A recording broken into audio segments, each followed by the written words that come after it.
seperti yang Anda sampaikan ya, sebetulnya kita tuh tidak kekurangan grand map, kita tidak kekurangan rencana target jangka waktu ke depan kita akan apa industri yang akan dikembangkan begitu, arah-arah pengembangannya juga seperti apa dan siapa yang mengerjakan itu sebetulnya sudah jelas begitu. Tapi pertanyaannya adalah yang kerap membuat investor ini masih khawatir, masih ragu-ragu adalah seperti apa mungkin kestabilan politik di dalamnya.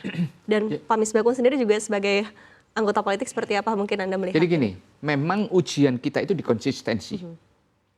Konsistensi terhadap penegakan aturan. Salah satu isu yang paling kuat itu adalah penegakan hukum.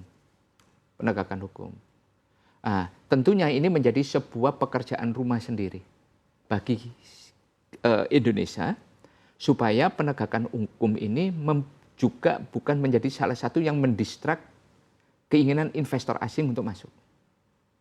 Selama ini konsistensi kita ini bisa dibuktikan. Dalam banyak kasus kita memberikan perlindungan terhadap investasi asing. Bahkan dalam kasus-kasus tertentu, misalnya pembebasan lahan, kemudian kalau ada sengketa-sengketa, kita memberikan banyak perlindungan lah, bahwa isu-isu investor asing itu kemudian terlibat di dalam sebuah permasalahan, biasanya investor asing ini selalu dijagain. Nah, pesan ini sebenarnya banyak dirasakan oleh para investor asing. Tetapi ini harus menjadi sebuah konsistensi. Harus menjadi sebuah konsistensi supaya tidak dirasakan dalam 1-2 kasus. Tapi dirasakan bahwa itu adalah general policy. General policy. Nah, inilah yang menurut saya tantangan Indonesia ke depan. Kemudian mengenai stabilitas politik. Stabilitas politik, saya yakin investor merasakan Indonesia adalah the ones of stable politik in the around emerging market. The ones, ya. Bayangkan Bapak Presiden Prabowo ini didukung dari 8 partai politik di parlemen, 7 pendukung. 7 pendukung. Kemudian satunya lagi tidak beroposisi, tapi penyeimbang. Artinya apa? Dari stabilitas politik orang bisa melihat. Itu. Situasi-situasi politik yang ada itu bukan datang arahnya dari DPR. Bukan datang dari arahnya itu yang sifatnya pandangan-pandangan politik parlemen yang menyerang pemerintah. Tidak. Bahkan yang selama ini terjadi dalam periode hampir 2 tahun pemerintahannya Bapak Presiden Prabowo, Mas Gibran, itu apa yang menjadi programnya pemerintah, baik itu tertuang di dalam penyusunan APBN maupun dalam program-program yang lain, implementasi pelaksanaan dari APBN itu mendapatkan penguatan. Penguatan dalam artian apa? Di dalam setiap program selalu ada titik lemah ketika diimplementasikan. Ketika itu dilaporkan ke DPR, justru terjadi apa? Penguatan kembali untuk apa? Diperbaiki, dievaluasi, diperbaiki, kemudian tetap jalan.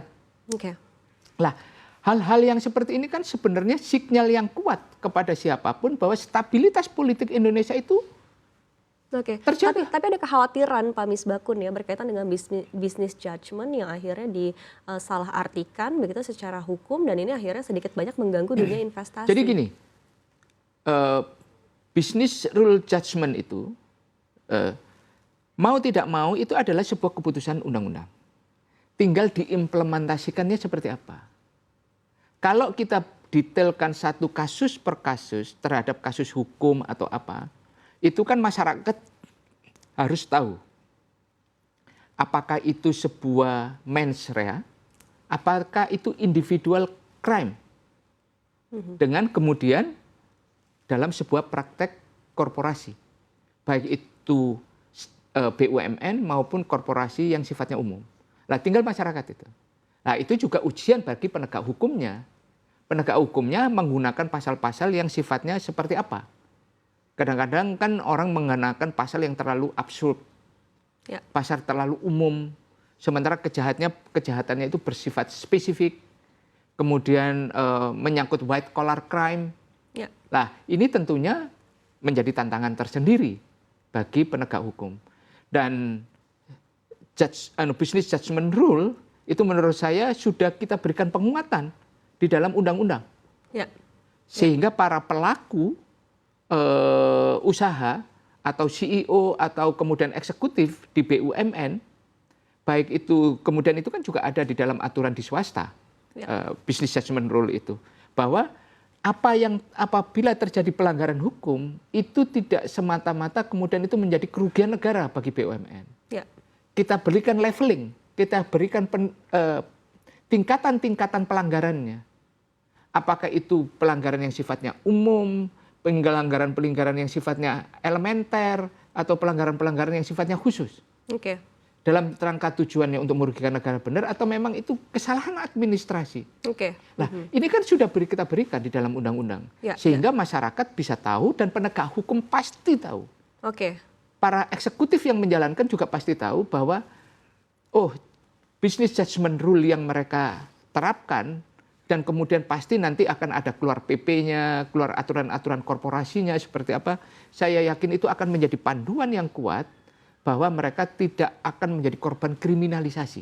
Oke, baik. Ini adalah sebuah pesan yang kuat loh. Ya, business judgment rule itu dimasukkan menjadi bagian di dalam undang-undang tentang BUMN. Apakah ini juga tafsirannya artinya ini juga pesan bahwa tidak ada like dan dislike begitu ya dari... Tentunya itu.